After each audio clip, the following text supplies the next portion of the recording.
السلام علیکم، میں آپ کو سنانے لگی ہوں صابر حسین راجپوت کی ایک زبردست کہانی جس کا عنوان ہے دو قبروں کی کہانی۔ وہ دونوں ایک دوسرے کو قتل کرنا چاہتے تھے، دونوں مارے گئے، لیکن وہ ایک دوسرے کے قاتل نہیں تھے۔ بھیڑیوں نے ان کی قبریں اکٹھی بنائیں۔ جوانی کے ہنگامہ خیز دور کو یاد کرنے کی کبھی کوشش نہیں کی تھی، اور حقیقت یہ ہے کہ کبھی ایسی ضرورت بھی محسوس نہیں کی تھی، مگر اب جب کہ میں بہت بوڑھا ہو گیا ہوں، دو چیزیں مجھے اس دور کے ہر ایک لمحے کو یاد کرنے پر مجبور کر دیتی ہیں۔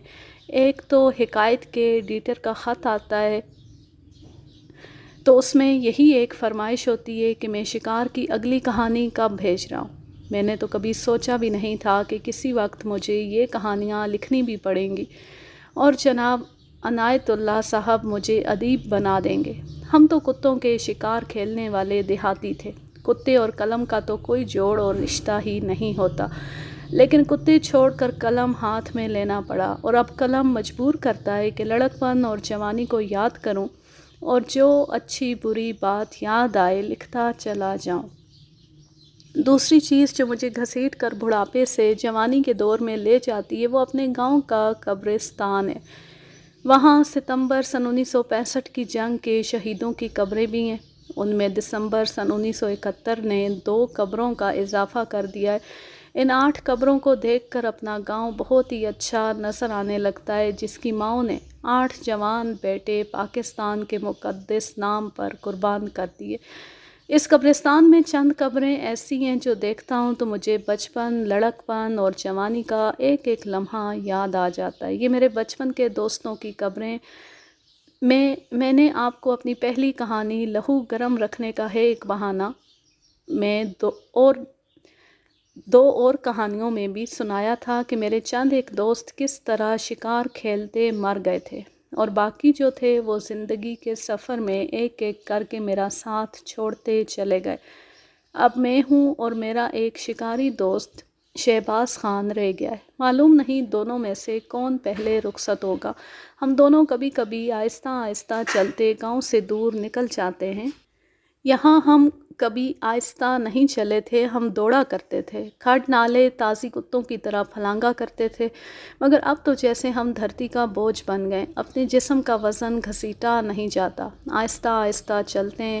ہم نے اپنی جوانی اپنے بچوں کے جسموں میں منتقل کر دیے۔ یہی ایک ورثہ تھا جو بچوں کو دے چلیں، یا یہ کہانیاں جو شاید بچوں کا لہو گرمانے کے کام آ سکیں۔ میں اور راجہ شہباز خان جب اکٹھے بیٹھتے ہیں تو ہم آدھی صدی کی یادیں تازہ نہیں کیا کرتے، آج کی سیاسی باتیں بہت کیا کرتے ہیں، کیونکہ ان میں ہمیں زیادہ لطف ملتا ہے۔ وجہ یہ ہے کہ سیاست کو نہ میں سمجھتا ہوں نہ راجہ شہباز خان۔ وہ اپنی رائے دیتا ہے، میں اپنی ہانکے جاتا ہوں، اور اس طرح ہم دونوں سیاستدان بن جاتے ہیں۔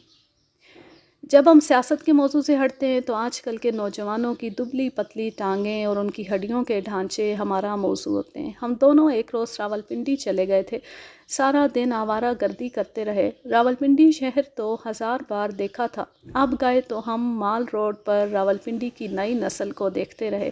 ہم شام کو واپس آئے۔ اتنی سیر کے بعد دل خوش ہونا چاہیے تھا، مگر ہم اداس تھے، کیونکہ ہم نے دیکھا تھا کہ لڑکوں کے بال لمبے ہو گئے اور لڑکیوں نے بال کٹوا دیے۔ خدا کی قسم کئی ایک لڑکے اور لڑکیاں ایسی بھی دیکھیں جن کے متعلق ہم نہیں بتا سکتے تھے کہ وہ لڑکے ہیں یا لڑکیاں۔ جیسے قد بت اور جسم جثے لڑکیوں کے دیکھے ویسے ہی لڑکوں کے نظر آئے۔ پھر یہ دیکھ کر ہمیں اور زیادہ افسوس ہوا کہ لڑکیوں میں مردانہ بہروپ دھار کر بھی مردانگی نہیں آئی، البتہ لڑکوں میں نسوانیت پیدا ہو گئی ہے۔ یہ اس قوم کی اولاد ہے جس نے آدھی دنیا پر حکومت کی تھی۔ میں آپ سے معافی چاہتا ہوں کہ آپ کہانی سننا چاہتے ہیں اور میں نے وعظ شروع کر دیا ہے، تو آئیے میں آپ کو کہانی سنا دیتا ہوں۔ میں کہہ رہا تھا کہ میں اور راجہ شہباز خان کبھی کبھی قبرستان میں چلے جاتے ہیں، اپنے مرحوم دوستوں کی قبروں پر فاتحہ پڑھتے ہیں۔ تمام قبریں پختہ ہیں، ان سے ہم اپنی چادروں سے گرد جھاڑتے ہیں، کسی قبر کی کوئی اینٹ یا ٹائل اکھڑی ہوئی ہو تو فوراً سیمنٹ سے جما دیتے ہیں۔ پھر ہم دونوں گئے گزرے وقت کی یادوں میں کھو جاتے۔ ان قبروں میں ہماری بہت سی کہانیاں دفن ہیں، بعض ایسی ہیں جو آج بھی یاد آتی ہیں تو ہنسی نکل آتی ہے، اور کچھ ایسی ہیں جن کی یاد آنسو نکال دیتی ہے۔ ان قبروں میں کچھ راز بھی دفن ہیں جو ہم نے اپنے آپ سے بھی چھپا رکھے ہیں۔ میں اور راجہ شہباز خان یہ راز اپنی اپنی قبروں میں لے جائیں گے، کسی کو نہیں بتائیں گے۔ ہمارے قبرستان میں 2 قبریں ایسی ہیں جن میں ایک ہی کہانی دفن ہے۔ یہ ہمارے دوست تھے، ان میں ایک ہماری شکاری پارٹی کا سرگرم اور دلیر رکن تھا، اور دوسرا ایک ہی بار ہمارے ساتھ شکار پر گیا تھا۔ اس شکار پر وہ دونوں ہم سے ہمیشہ کے لیے بچھڑ گئے۔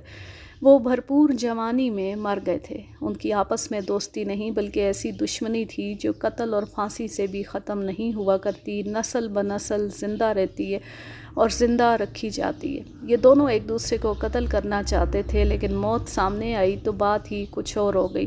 وہ اکٹھے لہو لہان ہو کر گرے، مگر وہ ایک دوسرے کے قاتل نہیں تھے۔ ایک کا نام اسلم تھا اور دوسرے کا رزاق۔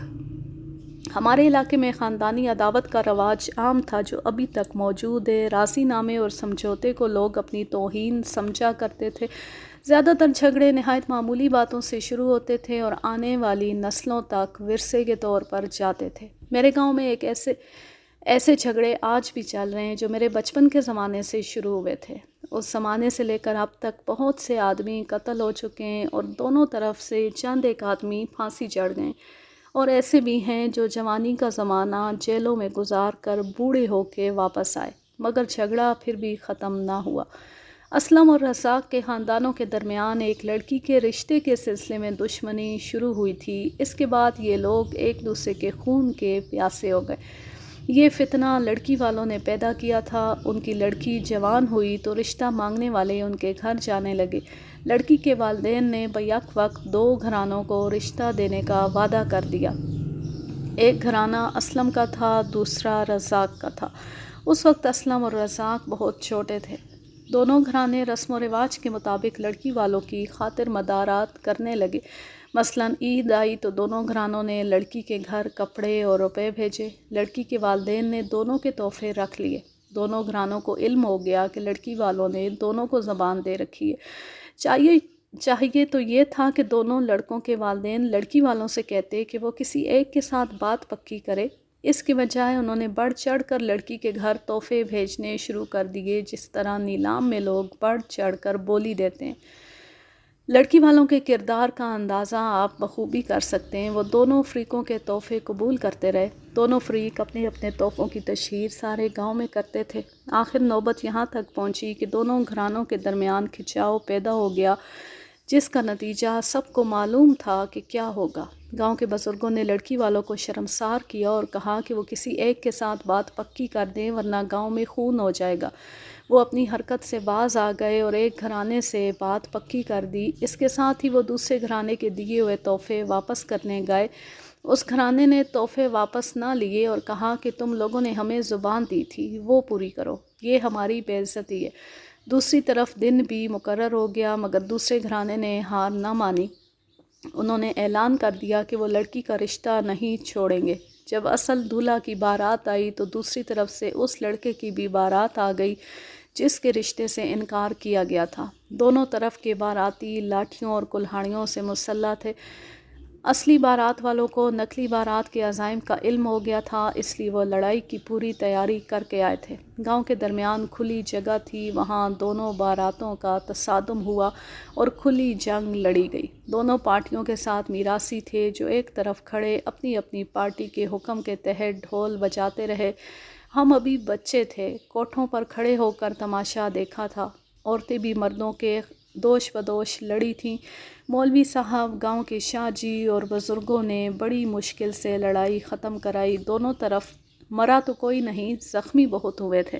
اصل بارات والوں کا پلہ بھاری تھا کیونکہ انہوں نے 3-4 گاؤں سے اپنی برادری کے آدمی بلائے ہوئے تھے، ان کی تعداد زیادہ تھی۔ آخر وہیں راضی نامہ کرایا گیا اور جسے رشتہ دیا گیا تھا اس کی بارات لڑکی کو ڈولی میں بٹھا کر اپنے گھر لے گئی۔ لڑکی والے کمزور تھے اس لیے غیر جانبدار رہے۔ یہاں سے کبھی ختم نہ ہونے والی دشمنی شروع ہو گئی۔ اس وقت اسلم اور رزاق بھی میری طرح بچے تھے، اکٹھے کھیلتے اور خوش رہتے، مگر جوں جوں ان کا شعور بیدار ہوتا گیا، ان کے بزرگ ان معصوم دوستوں کی رگوں میں عداوت کا زہر ڈالتے رہے۔ اس زہر نے لڑکپن میں ہی اثر دکھا دیا اور اسلم اور رزاق 12-13 سال کی عمر میں اپنے بزرگوں کی طرح ایک دوسرے کے دشمن ہو گئے۔ ان کی بول چال بند ہو گئی، لیکن مجھے ابھی تک یاد ہے کہ دونوں کو یہ دشمنی پسند نہیں تھی۔ ہم سب بچے جب مل بیٹھ کر کھیلتے تھے تو وہ دونوں ایک دوسرے کو ایسی نظروں سے دیکھتے تھے جیسے ان کے درمیان نظر نہ آنے والی دیوار کھڑی کر دی گئی ہو۔ صاف پتہ چلتا تھا کہ ان کے دلوں میں جو پیار ہے وہ مر نہیں سکتا اور اسے کوئی بھی مار نہیں سکتا۔ اسلم اور رزاق حالباً 15 سال کے تھے تو اس وقت تک ان کے خاندانوں کے درمیان 2 معرکے لڑے جا چکے تھے۔ ایک میں اسلم کا بڑا بھائی مارا گیا تھا اور رزاق کے خاندان کے 3 آدمی اس بری طرح زخمی ہوئے تھے کہ 5-6 مہینے بعد کسی کام کاج کے قابل ہوئے۔ ایک طرف کے 8 اور دوسری طرف کے 11 آدمی گرفتار ہوئے تھے۔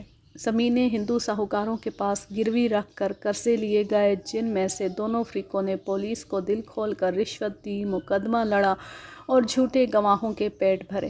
اسلم کے بھائی کے قتل کی کسی کو سزا نہ ملی۔ بلوا اور دنگا فساد کرنے کے جرم میں دونوں فریقوں کے کچھ آدمیوں کو 2-2 سال سزائے قید ملی اور اپیل میں سارے ہی بری ہو گئے۔ قتل کا بدلہ لینا ضروری تھا ورنہ ناک کٹنے کا خطرہ تھا۔ اسلم کے دوسرے بھائی اور ایک چچا نے اسلم کے مقتول بھائی کا بدلہ ایسے طریقے سے لیا کہ ہر کسی کو ان پر پختہ شبہ ہونے کے باوجود انہیں گرفتار نہیں کیا جا سکا تھا۔ مقتول رزاق کا ماموں تھا جسے رات کے وقت قتل کیا گیا تھا۔ اس کی لاش ایک کھڈ میں پڑی ملی تھی۔ اسی رات بارش نے لاش کے ارد گرد سے پاؤں کے نشان دھو ڈالے تھے۔ پولیس کے پاس شک کے سوا گرفتاری کا اور کوئی جواز ہی نہیں تھا اور رشوت بھی کام کر گئی تھی۔ اب اس قتل کا بدلہ تو اور زیادہ ضروری ہو گیا تھا کیونکہ قانون بے بس ہو گیا تھا۔ پولیس قاتل کو پکڑنے سے قاصر تھی، چنانچہ اسلم کا چچا قتل ہو گیا۔ یہ قتل بھی ایسے طریقے سے کیا گیا کہ قاتل کو قتل کرتے دیکھ کر بھی قانون اسے پکڑ نہ سکا۔ قاتل رزاق کا دوسرا ماموں تھا، وہ فوج میں ملازم تھا۔ اس کی پلٹن راولپنڈی آ گئی۔ ایک شام رزاق کے اس ماموں کو گاؤں والوں نے گاؤں میں دیکھا۔ وہ کئی لوگوں سے ملا اور بتایا کہ وہ 1 ہفتے کی چھٹی آیا ہے۔ تھوڑی دیر بعد 6-7 آدمیوں نے اسے اپنے دروازے کے سامنے کھڑا دیکھا۔ دوسری طرف سے اسلم کا چچا آ رہا تھا، وہ اسے دیکھ کر پرے سے ہی دوسری گلی میں گھوم گیا۔ رزاق کا ماموں اس کے پیچھے گیا، تب دیکھنے والوں نے دیکھا کہ اس کے پاس کلہاڑی تھی۔ ذرا ہی دیر بعد گاؤں میں شور اٹھا، مار دیا، مار دیا، خون ہو گیا۔ لوگ دوڑ کر پہنچے۔ اسلم کا چچا تڑپ رہا تھا، اس کا سر 2 جگہوں سے کھل گیا تھا، کلہاڑی نے کھوپڑی کے 3 ٹکڑے کر دیے تھے۔ وہ 1-2 منٹ میں مر گیا۔ اس کے بعد رزاق کے ماموں کو گاؤں میں کسی نے نہ دیکھا۔ اس پر شبہ پختہ تھا۔ پولیس نے اس کے گھر کی تلاشی لی۔ گھر والوں نے بیان دیا کہ وہ تو راولپنڈی اپنی پلٹن میں ہے، گاؤں میں کیسے آ سکتا ہے۔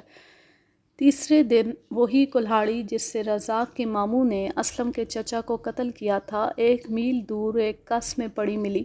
پولیس راولپنڈی قاتل کی پلٹن میں گئی تو وہاں اسے بتایا گیا کہ وہ تو قتل کی شام ڈیوٹی پر تھا۔ پولیس مجبور ہو گئی، موقع کے گواہ بیکار ہو گئے اور یہ قتل بھی پولیس کی فائلوں میں دفن ہو گیا۔ لیکن مقتول کے رشتہ داروں نے قاتل کو بخشا نہیں بلکہ قانون اپنے ہاتھ میں لے کر اسے سزائے موت دے دی۔ یہ کامیابی انہوں نے اس طرح حاصل کی کہ رزاق کا ماموں قتل کے 3 مہینے بعد چھٹی آیا۔ اس نے گھر والوں کو خط لکھ دیا تھا کہ وہ آ رہا ہے، مگر خط نہ پہنچ سکا۔ اگر خط مل جاتا تو گھر والے اسٹیشن تک چلے جاتے اور اسے اپنی حفاظت میں لے آتے۔ گھر والوں کو علم ہی نہیں تھا۔ گھر والوں کو اس وقت علم ہوا جب کچھ راہگیروں سے پتہ چلا کہ فلاں جگہ لاش پڑی ہوئی ہے۔ بہت عرصے بعد یہ راز کھل گیا تھا کہ خط کسی طرح اسلم کے رشتہ داروں کے ہاتھ لگ گیا تھا اور وہ راستے میں بیٹھ گئے تھے۔ ریلوے اسٹیشن بہت دور تھا، مقتول کو اکیلی گاؤں تک آنا پڑا۔ راستے میں کھڈ، نالے اور ویران علاقہ تھا۔ دشمن گھات میں بیٹھے تھے، انہوں نے اسے راستے میں ختم کر دیا اور یہ قتل بھی ثابت نہ ہو سکا۔ گرفتاریاں ہوئیں لیکن سزا کسی کو بھی نہ ہوئی۔ اب پیچھے اسلم رہ گیا تھا، اس کا ایک بھائی زندہ تھا، اسے ماں باپ نے فوج میں بھرتی کرا دیا۔ اسلم کی عمر 18-19 سال ہو گئی تھی، رزاق کی بھی یہی عمر تھی۔ ان دونوں کو ماں باپ نظروں سے اوجھل نہیں کرتے تھے۔ ہم بھی جب ان دونوں کی جوانی کو دیکھتے تھے تو بہت افسوس ہوتا تھا کہ ان کی زندگی کا کوئی بھروسہ نہیں، معلوم نہیں کس وقت اور کہاں قتل ہو جائیں۔ ان کی قسمت میں قتل ہونا ہی لکھا تھا۔ یہ بھی ہو سکتا تھا کہ ایک قتل ہو جائے اور دوسرا پھانسی چڑھ جائے۔ ہم سب ساتھی اکثر سوچا کرتے تھے کہ انہیں کس طرح بچایا جائے۔ گاؤں کے بزرگوں نے دونوں کے بزرگوں کو کئی بار کہا تھا کہ راضی نامہ کر لیں اور ناگہانی موت سے نجات حاصل کریں، لیکن کوئی بھی فریق سر جھکانے کے لیے تیار نہ ہوا۔ اسلم ہماری شکاری پارٹی کا لڑکا تھا، لیکن اس کے ماں باپ اسے گاؤں سے دور جانے نہیں دیتے تھے۔ ہم سب دوستوں نے مل کر اس کے ماں باپ کو یقین دلا دیا تھا کہ ہم اسے اکیلا نہیں چھوڑیں گے اور اس کی پوری حفاظت کریں گے۔ اس کے ساتھ ہی اسلم کی ضد بھی کام کر گئی اور وہ ہمارے ساتھ شکار پر جاتا رہا۔ اس کے بغیر ہمارے کتوں کی ٹیم نامکمل ہو جاتی تھی، کیونکہ تازی کتا اسلم کا تھا۔ میں نے آپ کو پہلی کہانیوں میں بتایا ہے کہ تازی کتا شکاری ٹیم کا انتہائی ضروری کتا ہوتا ہے۔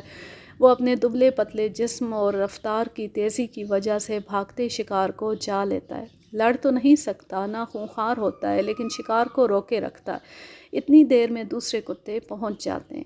اسلم تو 16 سال کی عمر سے ہمارے ساتھ شکار کھیل رہا تھا۔ رزاق بھی ہمارا ہم عمر تھا، لیکن شکار کا شوق نہیں تھا۔ البتہ دوستی بڑی پکی تھی۔ اس عمر تک اسلم اور رزاق کی بول چال تو بند ہو چکی تھی، لیکن ان کے چہروں سے ظاہر ہوتا تھا کہ ان کے دلوں میں دوستی قائم ہے۔ 18-19 سال کی عمر میں آ کر ان کے چہرے بھی بدل گئے۔ اس وقت تک ان کے جو رشتہ دار قتل ہو چکے تھے اور جس طرح قتل ہوئے تھے وہ آپ کو سنا چکا ہوں۔ اب تو سوال ہی پیدا نہیں ہوتا تھا کہ ان کے دلوں میں دوستی قائم رہے۔ آخری قتل کے بعد اچانک رزاق کو شکار کا شوق پیدا ہو گیا۔ اس نے ہمیں کہا کہ اگلی بار وہ ہمارے ساتھ جائے گا۔ ہم سب دوست اس وجہ سے بہت خوش ہوئے کہ اسے باہر لے جا کر سمجھانے کی کوشش کریں گے کہ تم اور اسلم جوان ہو اور تمہارے سامنے بڑی لمبی عمر پڑی ہے۔ تم دونوں نے ابھی شادی بھی نہیں کی، تمہارے بوڑھے ماں باپ، چچے، تائے اور ماموں کچھ تو قتل ہو چکے ہیں اور باقی اپنی آئی پر مر جائیں گے۔ کم از کم تم دونوں دشمنی ختم کر دو اور جتنی دیر ہمارے ساتھ رہو آپس میں بولتے چالتے رہا کرو اور پیار سے رہو۔ جس روز رزاق نے شکار کے شوق کا اظہار کیا، اس روز میں نے اور راجہ شہباز خان نے اسے الگ لے جا کر یہ باتیں کہیں۔ اس نے سر جھکا لیا۔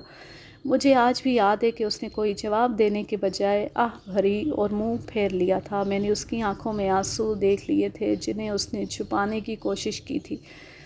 میں نہیں سمجھ سکا تھا کہ اس کے آنسو کیوں نکلے تھے۔ شاید اسے اپنے وہ بزرگ یاد آ گئے تھے جو قتل ہو چکے تھے، یا شاید اسے اسلم کی محبت یاد آ گئی تھی جو مار دی گئی تھی۔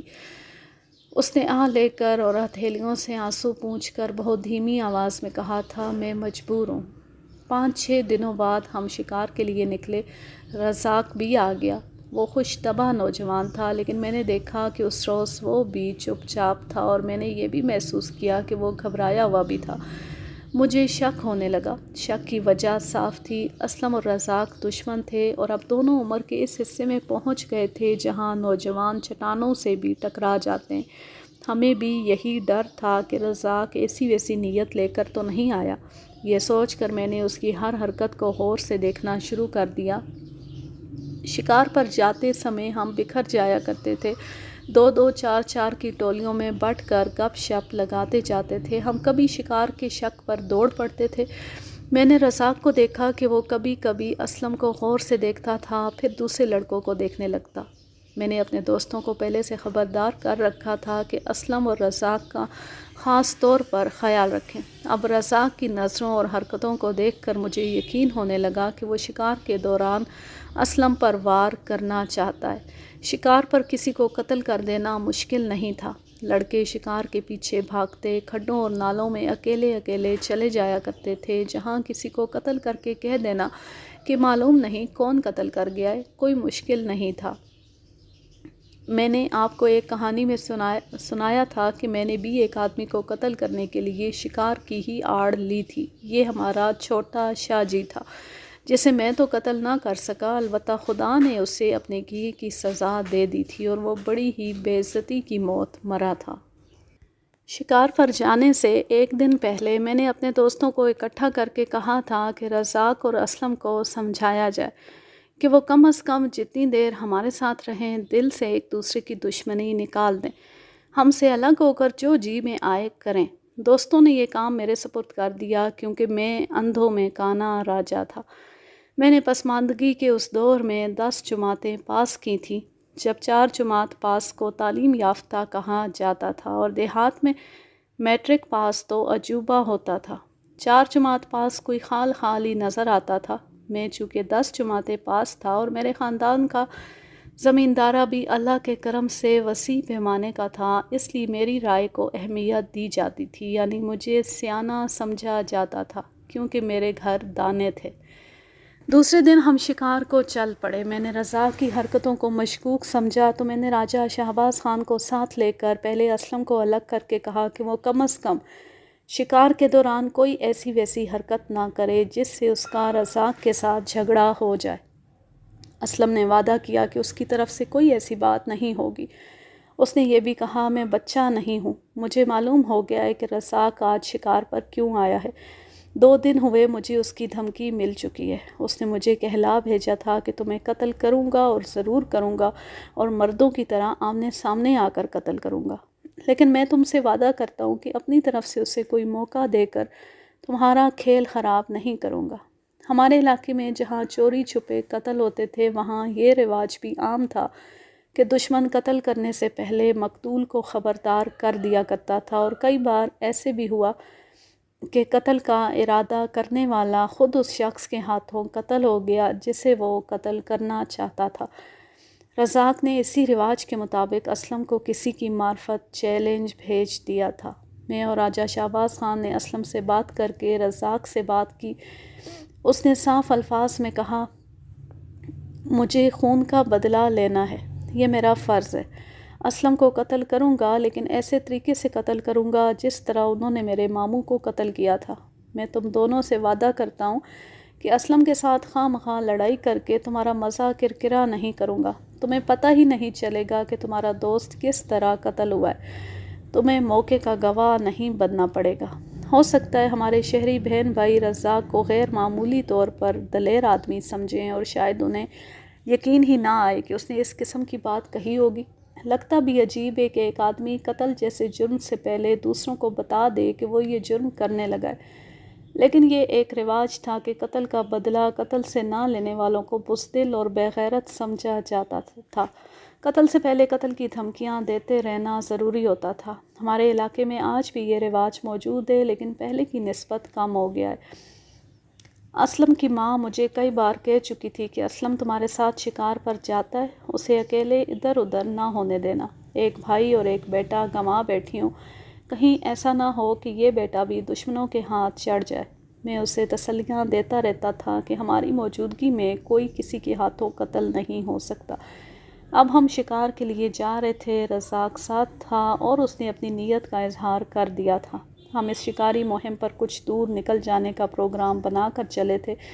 سردیوں کا موسم گزر گیا تھا، بہار کی رت تھی، دھوپ میں بڑی پیاری تپش تھی، جسموں میں نئی جان اور نیا خون آ گیا تھا۔ شکار کا یہی تو موسم ہوتا تھا۔ آپ راولپنڈی سے جہلم جائیں تو جہلم پہنچنے سے پہلے آپ پہاڑیوں کے علاقے میں سے گزرتے ہیں جہاں سڑک اور ریل گاڑی بل کھاتی ہوئی گزرتی ہے۔ بڑے بڑے خطرناک موڑ آتے ہیں، پہاڑیاں کاٹ کر سڑک اور ریل گزرتی ہے۔ یہ علاقہ وسیع و عریض ہے، اونچی پہاڑیاں، گہرے کھڈ اور کھائیاں ہیں۔ آج کل یہ علاقہ محفوظ ہے، دن رات ریل گاڑیاں اور سڑک سے ٹریفک گزرتی ہے، بسوں اور ٹرکوں کی قطاریں ختم ہی نہیں ہوتی۔ آپ رات کے وقت بھی گزریں تو کوئی خطرہ نہیں۔ پہاڑیوں کے اندر کے علاقے میں بھی سڑکیں اور پکے راستے بن گئے۔ میں جس دور کی بات کر رہا ہوں اس وقت بھی یہاں سے ریل اور سڑک گزرتی تھی، لیکن سورج غروب ہونے کے بعد سڑک پر کوئی گاڑی نظر نہیں آتی تھی، سڑک ویران ہو جاتی تھی۔ دن کے وقت بھی کوئی فوجی گاڑی ہی نظر آتی تھی۔ اس دور میں بسیں بھی نہیں تھیں، کاریں اور ٹرک بھی نہیں تھے۔ یہ علاقہ ڈاکوؤں اور راہزنوں کا مسکن ہوتا تھا۔ آپ نے حکایت میں شاہ مدو ڈاکو کی کہانی پڑھی ہوگی، وہ اسی علاقے کا ڈاکو تھا۔ یہ ڈاکو راہزن انسانی درندے تھے جو دن کے وقت بھی راہ چاہتے لوگوں کو لوٹ لیتے تھے۔ اس پہاڑی علاقے میں بھیڑیے عام ہوتے تھے۔ بعض لوگوں نے وہاں شیروں کا ایک جوڑا بھی دیکھا تھا۔ یہ ببر شیر یا دھاری دار شیر نہیں تھے، بلکہ جنگلی بلی اور شیر کے بین بین کوئی نسل تھی۔ جسم کتے جتنا اور شکل شیر جیسی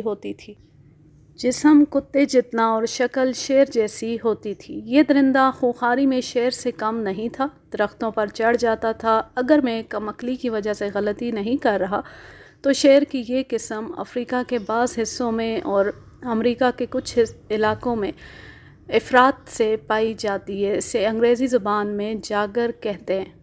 ان پہاڑی جنگلوں میں ہرن، گھڑیال اور جنگلی دمبے بھی کہیں کہیں نظر آتے تھے، لیکن درندے اور دوسرے جنگلی جانور بڑے جنگلوں کی طرح زیادہ نہیں تھے۔ اس دور میں یہ علاقہ گھنا جنگل ہوتا تھا، پھر انسانوں نے درخت کاٹ کاٹ کر اس علاقے کو ننگا کرنا شروع کر دیا، اور جب زمانہ ترقی کرتا گیا، موٹریں اور بسیں چل پڑیں تو علاقہ محفوظ ہوتا گیا۔ اس سے لوگوں نے یہ فائدہ اٹھایا کہ جنگل کا جنگل کاٹ کر لے گئے۔ انگریز یا بڑے بڑے دیسی صاحب وہاں بندوقوں سے شکار کھیلنے جایا کرتے تھے۔ اس طرح انسانوں نے زمانے کی ترقی کے ساتھ ساتھ جنگل کو ویران کر ڈالا۔ میں جس دور کی بات کر رہا ہوں اس وقت اس علاقے میں بہت خطرے تھے، لیکن ہماری اٹھتی جوانی ہمیں ہر خطرے میں کود جانے پر اکساتی تھی۔ اس روز جب رزاق بھی ہمارے ساتھ شکار پر جا رہا تھا، ہم نے اس پہاڑی علاقے میں شکار کھیلنے کا ارادہ کر لیا۔ یہ علاقہ ہمارے گاؤں سے 8-9 میل دور سے شروع ہوتا ہے۔ ہم نے گاؤں میں کسی کو بھی نہ بتایا کہ ہم کہاں جا رہے ہیں۔ اگر کسی بزرگ کو پتہ چل جاتا تو وہ ہمیں روک لیتا۔ بڑے بوڑھے کہا کرتے تھے کہ اس علاقے میں چڑیلیں رہتی ہیں۔ ایک روایت یہ بھی تھی کہ یہاں سے ایک بارات گزر رہی تھی۔ چلتے چلتے بارات کا ہر فرد پتھر بن گیا اور پتھر ابھی تک وہاں کھڑے ہیں۔ چونکہ اس علاقے کو اندر سے کسی نے کبھی جا کر دیکھا نہیں تھا کہ کیسا ہے، اس لیے یہ لوگوں کے لیے پراسرار بنا ہوا تھا۔ ہم دراصل ان پہاڑوں کے اندر چھپی ہوئی دنیا سے خوف زدہ تھے، لیکن ہماری مردانگی بیدار ہو گئی تھی، اور اب ہم ہر اس جگہ اور ہر اس چیز کو قریب جا کر دیکھنا چاہتے تھے جس سے ہم بچپن میں ڈرا کرتے تھے۔ خوف پر قابو پانے کا واحد طریقہ یہ ہے کہ جس چیز سے خوف آئے اس کا سامنا کرو۔ ہم 16 لڑکے تھے، جن میں سب سے چھوٹے کی عمر 16 سال تھی اور سب سے بڑا 20 سال کا تھا۔ ہمارے ساتھ 14 کتے تھے، جن میں ایک سے ایک خونخوار تھا۔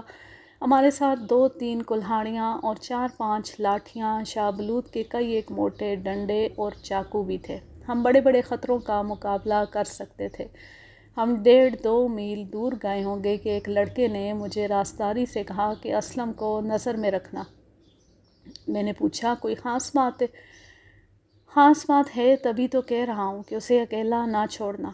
یہ اطلاع میرے لیے کوئی نئی نہیں تھی۔ اس لڑکے کو معلوم نہیں تھا کہ میں رزاق کے ساتھ بات کر چکا ہوں اور وہ مجھے اپنے ارادے سے آگاہ کر چکا ہے۔ ہم ایسے علاقے میں جا رہے تھے جہاں ہم سب کا ایک دوسرے کی نظروں سے اوجھل ہو جانا ضروری تھا۔ میں یہ معلوم کرنے کے لیے کہ رزاق کے پاس ہتھیار کیا ہے اسے کہا کہ یار سنا ہے ان پہاڑیوں میں بھیڑیے اور شیر بھی ہوتے ہیں، تمہارے پاس کوئی چھری چاقو ہے؟ اس نے ناف میں ہاتھ ڈال کر نکالا تو اس کے ہاتھ میں خنجر جیسا بڑا چاقو تھا۔ مجھے دکھا کر کہنے لگا اس کے مقابلے میں تلوار کیا کرے گی؟ میں اس سے یہ چاقو لے کر اپنے قبضے میں کر لینا چاہتا تھا۔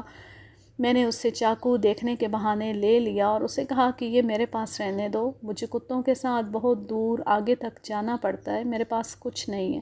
اس نے جھپٹا مار کر چاقو میرے ہاتھ سے چھین لیا اور ناف میں اڑس کر عجیب سے انداز میں مسکرایا، آج ہی تو مجھے اس کی ضرورت ہے، اپنا کام کر لوں تو لے لینا۔ مجھ میں جوانی کا خون تھا اور یہ خون تازہ تھا۔ میں ان سب سے بڑے زمیندار کا بیٹا تھا۔ میری برادری میں آدمیوں کی تعداد اتنی زیادہ تھی کہ کسی گاؤں پر حملہ کر دیتے تو اینٹ سے اینٹ بجا دیتے۔ یہ تو خاندانی شرافت تھی جو مجھے اونچا نہیں بولنے دیتی تھی، ورنہ مجھے ڈر تو کسی کا نہیں تھا۔ میرے والد صاحب مرحوم ہمیں یہی نصیحت کیا کرتے تھے کہ دوسروں کی عزت کرنے سے اپنی عزت ہوتی ہے۔ وہ کہا کرتے تھے کہ اصل مرد وہ ہے جو غصہ پی جائے اور زیادتی کرنے والے کو بخش دے۔ والد صاحب کو اللہ جنت عطا فرمائے، ان کا رعب دور دور تک تھا اور یہ شرافت کا رعب تھا۔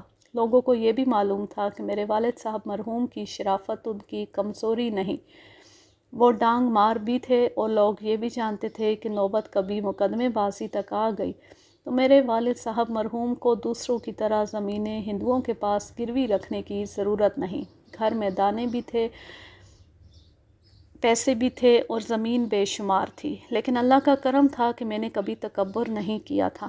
اس سے پہلے میں نے رزاق کو شرافت سے اور دوستانہ طریقے سے سمجھایا تھا اور اسے بار بار کہا تھا کہ ہم نوجوانوں کو آپس کی دشمنی زیب نہیں دیتی۔ میرا خیال ہے کہ وہ مجھے کمزور اور اپنے آپ کو بہت بہادر سمجھ بیٹھا تھا۔ اب جب اس نے میرے ہاتھ سے اپنا چاقو چھین کر عجیب سے طریقے سے مسکرا کر کہا کہ آج ہی تو مجھے اس کی ضرورت ہے، تو مجھے ایسے محسوس ہوا جیسے اس نے مجھے طعنہ دے کر للکارا ہو۔ میرا راجپوتی خون یک لخت جوش میں آ گیا۔ میں نے اس کے کندھے پر ہاتھ رکھ کر کہا، سنو رزاقے، تمہارے خاندان میں اتنا دم نہیں کہ میرے خاندان سے دشمنی نبھا سکے۔ میں تمہیں بتا دیتا ہوں، کان کھول کر سن لو، اسلم کو قتل کرنا تو دور کی بات ہے، اگر تم نے اسلم کے جسم کو ہاتھ بھی لگایا تو گاؤں میں تمہاری لاش پہنچے گی، اور اگر تم نے ہمیں دھوکہ دے کر اسلم کو الگ تھلگ قتل کر دیا تو تم بھی یہی قتل ہوگے۔ میں نے اسے یہاں تک کہہ دیا، اگر تم نے میرے ساتھ دشمنی شروع کر دی تو گاؤں میں تمہارے خاندان کے صرف مکان رہ جائیں گے، آدمی کوئی نظر نہیں آئے گا۔ اس نے میرا ہاتھ پکڑ لیا اور دوستی کے لہجے میں کہنے لگا، سابو تم میرے بھائی ہو، میں تو سمجھتا تھا کہ تم اسلم کی طرح مجھے بھی اپنا بھائی سمجھتے ہو، تم تو مجھے دشمنی اور قتل کی دھمکی دے رہے ہو۔ مجھے صاف کہہ دو کہ تم اسلم کے طرفدار ہو، مجھے دشمن سمجھتے ہو۔ تم نے مجھے دشمن کیوں سمجھا ہے؟ اس لیے کہ تم نے میرے ہاتھ سے چاقو چھین لیا ہے، اور تم نے مجھ پر ہنس کر کہا ہے کہ چاقو کی تو مجھے آج ہی ضرورت ہے۔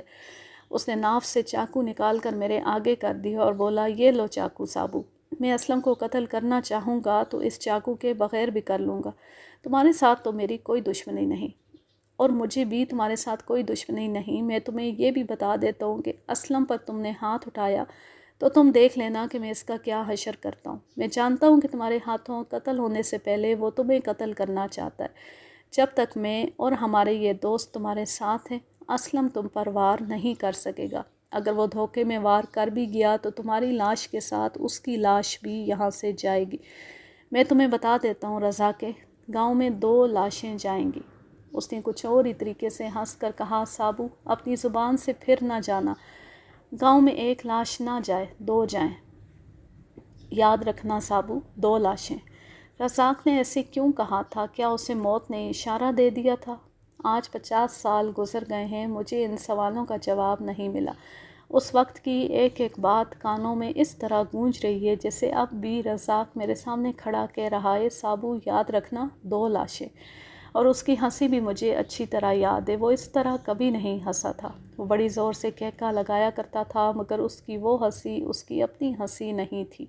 وہ تو جیسے اسے کوئی اشارہ مل گیا تھا کہ رزاقے، تھوڑی سی دیر رہ گئی ہے، گاؤں میں 2 ہی لاشیں جائیں گی، ایک تمہاری، دوسری اسلم کی، پھر تمہاری دشمنی ہمیشہ کے لیے ختم ہو جائے گی۔ آج دونوں کی قبریں اس طرح اکٹھی ہیں جیسے 2 دوست اکٹھے سو رہے ہوں، زندہ رہے تو دشمن، مر گئے تو دوست بن گئے۔ ہم شکار پر اتنی صبح روانہ ہو گئے تھے کہ ابھی صبح اندھیری تھی۔ میں جب رزاق کے ساتھ باتیں کر رہا تھا تو ہم گاؤں سے بہت دور نکل گئے تھے۔ میں اور رزاق رک گئے تھے اور ہمارے ساتھی آگے چلے گئے تھے۔ کسی نے ہمیں آواز دے کر کہا، تیز چلو۔ ہم چل پڑے۔ رزاق آگے آگے تھا۔ میں اس وقت تک پورے جوش میں تھا اور گھوڑے کی طرح چل رہا تھا، مگر رزاق سے باتیں کر کے چلا تو میرے دل پر بوجھ پڑ گیا۔ طبیعت میں جوش نہ رہا اور دل میں خوشی نہ رہی۔ مجھے اور میرے دوستوں کو کتوں کے ساتھ خرگوشوں اور گیدڑوں کے پیچھے دوڑتے، گرتے، زخمی ہوتے اور اٹھتے روحانی خوشی ہوتی تھی، مگر اس روز روح ہی مر گئی، اور کوئی غیبی آواز مجھے بار بار کہنے لگی، سابو ان پہاڑوں میں نہ جانا، واپس چلے جاؤ، اپنے دوستوں اور اپنے کتوں کو واپس لے جاؤ، آگے نہ جانا۔ میری ایسی حالت کبھی نہیں ہوئی تھی۔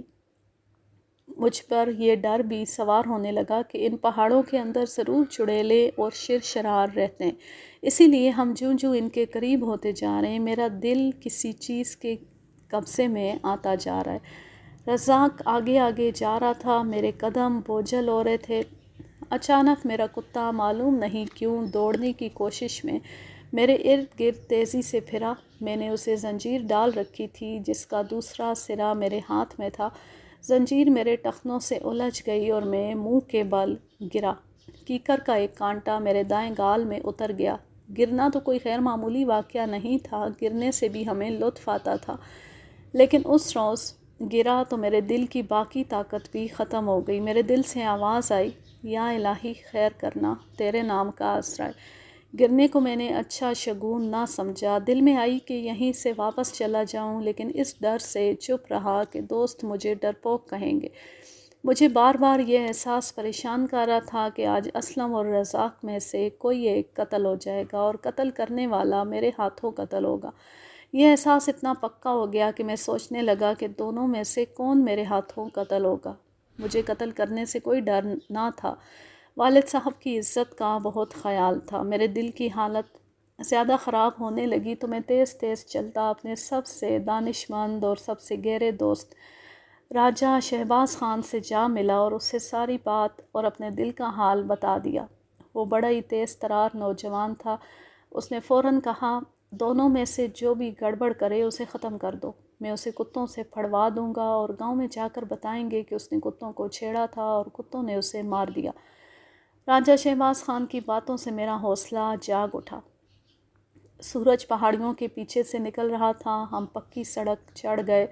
تھوڑی دور آگے ہم سڑک پر چلتے چلتے پہاڑی علاقے میں داخل ہو گئے۔ ہم ٹولیوں میں آگے پیچھے جا رہے تھے، کتوں کی زنجیریں کھول دیں اور وہ ادھر ادھر بھاگنے دوڑنے لگے۔ ہم سب گپ شپ لگاتے جا رہے تھے، پہاڑی علاقے میں داخل ہو چکے تھے۔ سڑک گھوم گھوم کر پہاڑوں میں جا رہی تھی، دائیں بائیں اونچی پہاڑیاں اور گہری کھائیاں تھیں۔ ایسے علاقے میں ہم پہلی بار آئے تھے۔ ہم اپنے علاقے میں شکار کھیلنے کے عادی تھے، ایسی اونچی پہاڑیوں، گھاٹیوں اور چٹانوں سے ہم بالکل ناواقف تھے۔ یہاں ہوا کی آواز بھی ڈراؤنی تھی۔ ہم آگے ہی آگے چلتے گئے اور آپس میں اس قسم کی باتیں کرنے لگے کہ ہرن، گھڑیال یا جنگلی دمبا نظر آیا تو کتے اسے پکڑ لیں گے یا نہیں، اور کتے معلوم نہیں اس پتھریلے علاقے میں دوڑ بھی سکیں گے یا نہیں۔ آخر ہم نے خود ہی فیصلہ کیا کہ کتے ہرن یا گھڑیال کو مار لیں گے اور ہم انہیں شکار کھانے نہیں دیں گے، کیونکہ ہرن اور گھڑیال حلال ہوتے ہیں۔ ذبح کر کے گاؤں لے جائیں گے اور سارے گاؤں کی دعوت کریں گے، جس میں دوست دشمن سب شامل ہوں گے۔ ہمارے ایک دوست نے کہا، ایک جانور سارے گاؤں کے لیے کافی نہیں ہوگا، 2-3 ماریں گے۔ ہم ان خوش فہمیوں سے دل بہلاتے سڑک پر چلتے گئے اور 2 میل دور تک چلے گئے، یعنی گاؤں سے وہاں تک ہم 12-13 میل فاصلہ طے کر چکے تھے، اور ابھی ہم شکار کے پیچھے بھاگنا دوڑنا بھی چاہتے تھے، پھر گاؤں تک واپس بھی جانا تھا۔ ذرا اور آگے گئے تو بڑی پہاڑیوں کے درمیان ہمیں کھلی جگہ نظر آئی۔ ہم سڑک سے ہٹ کر اس طرف چل پڑے۔ ہمیں یہ تو معلوم تھا کہ شکار سڑک پر نہیں ملے گا، پہاڑیوں کے اندر ملے گا، لیکن ہم ڈرتے تھے کہ پہاڑیوں کے اندر شکار کی جگہ کچھ اور نہ مل جائے۔ لیکن ہم دل مضبوط کر کے پہاڑیوں کے درمیان چلے گئے اور اتنی دور آگے چلے گئے جہاں سے سڑک نظر بھی نہیں آتی تھی۔ ہر طرف پہاڑیاں، چٹانیں اور درخت تھے۔ زیادہ تر درخت پھلائی کے تھے۔ مجھے آج بھی معلوم نہیں کہ پھلائی کو اردو اور انگریزی میں کیا کہتے ہیں۔ یہ درخت کانٹے دار ہوتے ہیں، عام طور پر اونچے نہیں ہوتے۔ وہاں جو درخت تھے وہ بونے بونے تھے، ان کی کانٹے دار شاخیں پھیلی ہوئی تھیں جو تیز چلنے نہیں دیتی تھیں۔ پھلائی کا کانٹا تکون شکل کا ہوتا ہے، نوکیلا سرا سوئی کی طرح باریک اور آگے سے ذرا مڑا ہوا ہوتا ہے اور اتنا مضبوط کہ کھال چیر دیتا ہے۔ ان درختوں میں کہیں کہیں بڑے درخت بھی تھے، جن میں کچھ بڑ کے تھے، کچھ پیپل کے اور بیری کے درخت بھی تھے۔ زیادہ خطرناک کیکر کے درخت تھے، جن کے خشک کانٹے گر کر ہر طرف بکھرے ہوئے تھے۔ ان کانٹوں کے علاوہ پتھر ہی پتھر تھے جن پر چلا نہیں جاتا تھا۔ ہمیں ڈر یہ تھا کہ کتوں کے پاؤں میں کانٹے اتر گئے تو کتے بیکار ہو جائیں گے، لیکن مہم جوئی اور شکار کے خپت نے سارے ڈر دور کر دیے اور ہم کانٹے دار شاخوں اور جھاڑیوں میں راستہ بناتے آگے ہی آگے چلتے گئے۔ ہم بکھر گئے تھے اور ہمارے کتے بے چینی سے ادھر ادھر بھاگ دوڑ رہے تھے۔ ان کی بے چینی کی وجہ یہ تھی کہ گیدڑوں، خرگوشوں اور بھیڑیوں وغیرہ کی بو بہت ہی زیادہ تھی۔ کتے جھاڑیوں میں اور بڑے بڑے پتھروں کے پیچھے شکار کو ڈھونڈ رہے تھے اور بے تابی سے بھونکتے تھے۔ آج کے لیے بس اتنا ہی، اب میں لیتی ہوں آپ سے اجازت۔ جانیں خوش رہیں، شاد و آباد رہیں، ہنستے مسکراتے رہیں۔ اللہ حافظ، اللہ نگہبان۔